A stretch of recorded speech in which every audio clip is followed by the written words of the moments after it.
The Colorado Avalanche have had a very busy offseason as they seek to get beyond the first round of the playoffs. Chris Micieli of Locked On Avalanche joins us to discuss that and whether this team is better or not, coming up next on today's Locked On NHL podcast.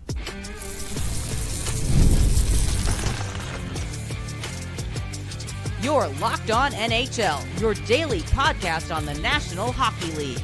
Part of the Locked On Podcast Network, your team every day. Gil Martin here. Welcome, everybody, to the Monday edition of the Locked On NHL podcast, part of the Locked On Podcast Network, your team every day. I want to thank everyone who makes Locked On NHL your first listen every day. Don't forget to subscribe on YouTube or wherever you listen to podcasts so you never miss an episode. Today's episode is brought to you by FanDuel. Right now, new FanDuel customers can get $150 in bonus bets if your first $5 bet wins. It is my pleasure to welcome back to the show the host of Locked On Avalanche, Chris Micieli. And Chris, it's been a very busy offseason for the Avs. A lot of changes, new additions, some of it focusing on the blue line. Talk to me about the new players and how they fit in. Well, it's interesting that you say it's been busy. It's been busy of things going out and not necessarily coming in. It's been kind of just a slow moving offseason so far for this, but still an entertaining and interesting one. Their big signing so far has been Brent Burns, a 40-year-old defenseman. They signed for $1 million. That's the excitement part of free agency when it comes to the Avalanche, but it is kind of an exciting signing, I would say, just because of the name, the character that he is. That's all well and good, but what he could potentially bring to the Avalanche is something that they've been longing for quite a while, and that's size. He's a beast of a man, right? So up until now they had Josh Manson, and that was really it for what their muscle would be. But they don't play that style of we're going to go out and just beat the snot out of you.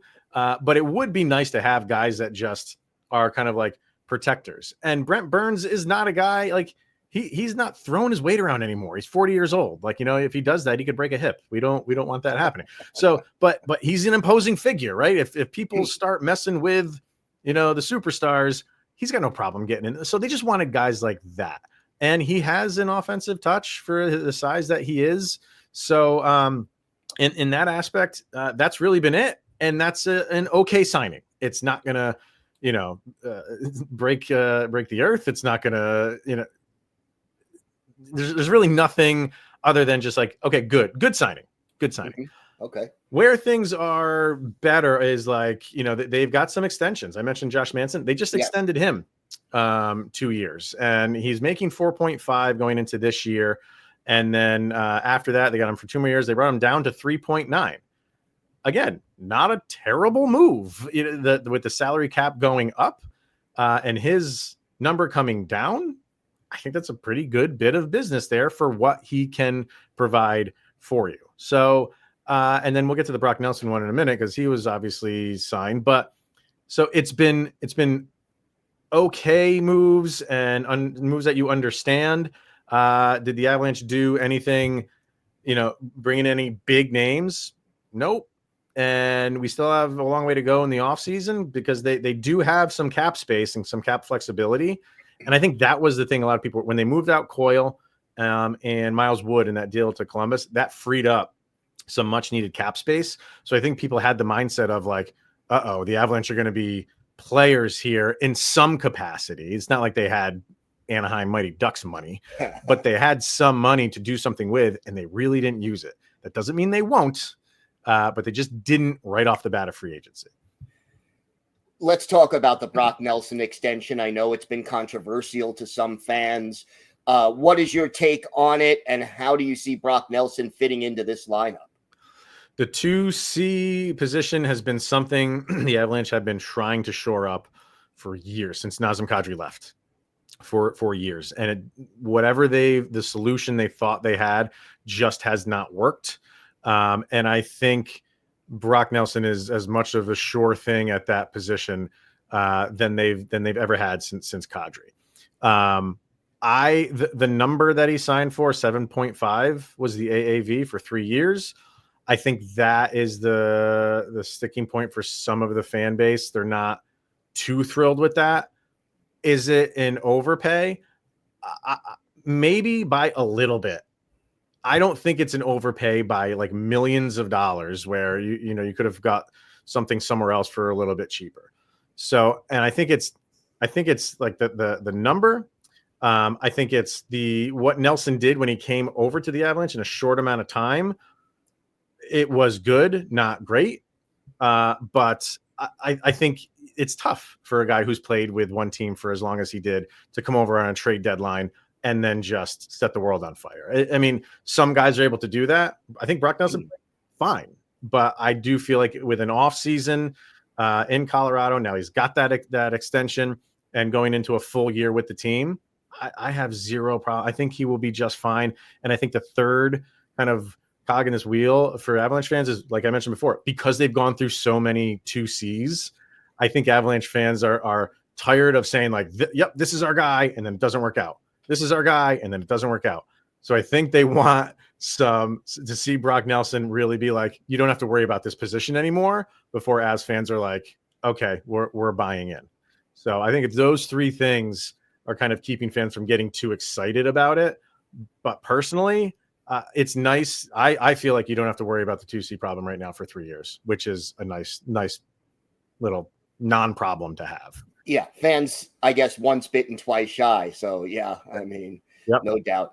You talked about cap space being available. What needs to still be done for this team this offseason, and could it wait until we get closer to the trade deadline? The Avs are usually pretty active in the trade deadline, but they're also pretty, or I would say active, not like they're making moves every day, but later in the offseason.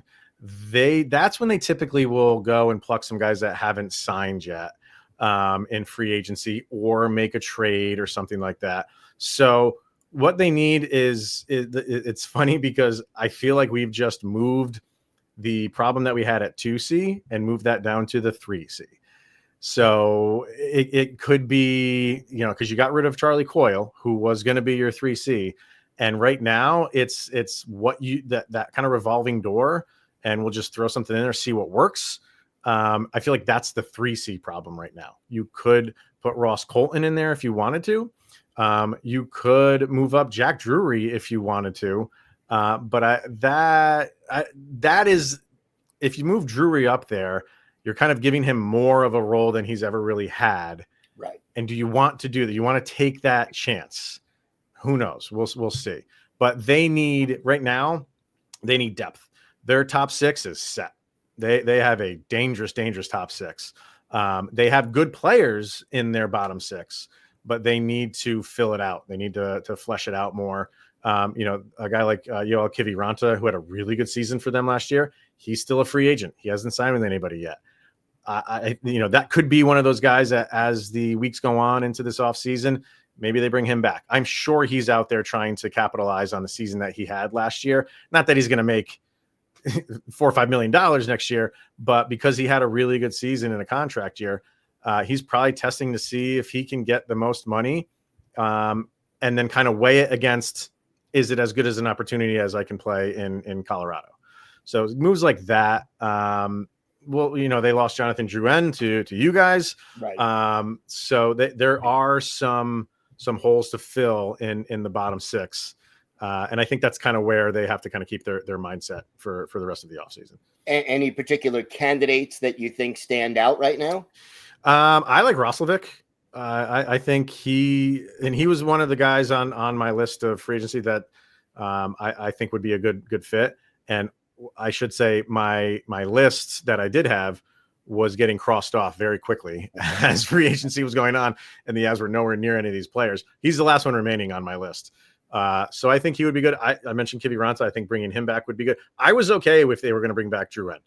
I think Drouin lost a lot of favor with the fan base. Maybe I think the Avs wanted to bring him back. They weren't going to touch what the Islanders paid for him. So because they do have to be a little bit frugal with their money. So they couldn't have gone that high.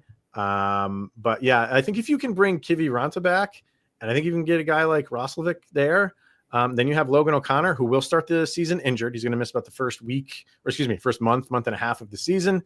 You have Drury, you have Parker Kelly down there. So you have good players down there. It's just you do need those one or two other guys to solidify everything, because your defense is good. They could be making moves on defense too. They like what they have, but there could be a move coming where maybe a guy like Sam Girard could be on the way out. If it happens, okay. If it doesn't happen, I think they like Sammy G, and he'll be with them for the year. All right, Chris, why don't you tell our viewers and our listeners where they could find the podcast and where they could find you on social media? Yeah, podcast anywhere you listen to podcasts. Follow along there. Over on social media, on Twitter, X, it's LOPN_Avalanche. And of course, on our YouTube channel, subscribe to that as well. All right, Chris, thanks so much. Anytime, Gil.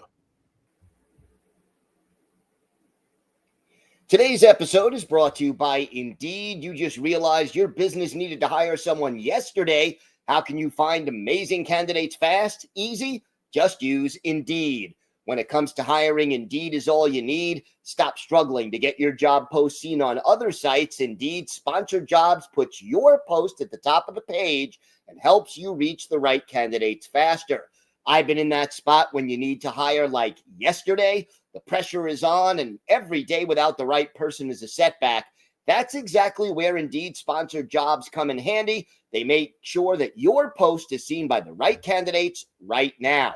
Now you can speed up your hiring process with a $75 sponsored job credit. Just go to Indeed.com/lockedon now and support our show by saying you heard about Indeed on this podcast. That's Indeed.com/lockedon. Terms and conditions apply. Hiring, Indeed is all you need.